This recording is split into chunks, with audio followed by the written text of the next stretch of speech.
জৈব যৌগের নামকরণ তিন ধরনের হতে পারে।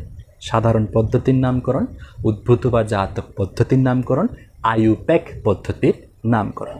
আমরা শুধু আইইউপ্যাক পদ্ধতির নামকরণ সম্পর্কে জানবো আজকে সামনের ক্লাসগুলোতে, বাকিগুলো একটু করে বলে দিলে চলে যাবে। মেইন হচ্ছে আইইউপ্যাক পদ্ধতির নামকরণ। আইইউপ্যাক দেখো এসএসসিতে তোমরা পড়ে এসেছ, IUPAC,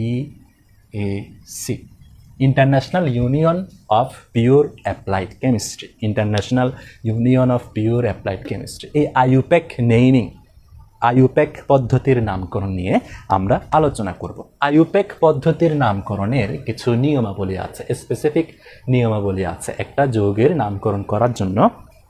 তোমরা বায়োলজিতে যেমন এই যে দ্বিপদ নামকরণ পড়েছো না, এটার কিছু নাম আছে না? এখন আমরা জৈব যৌগের নামকরণ করতেছি, এটার নিয়ম যেমন আছে, জৈব যৌগের নামকরণেরও কিছু নিয়ম আছে, এগুলো তোমরা লিখে ফেলো, ঠিক আছে?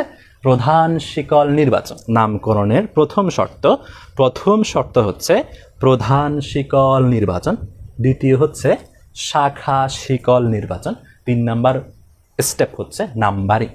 এগুলো সব স্টেপ বাই স্টেপ করতে হবে। 1 প্রধান শিকল নির্বাচন, শাখা শিকল নির্বাচন, নাম্বারিং।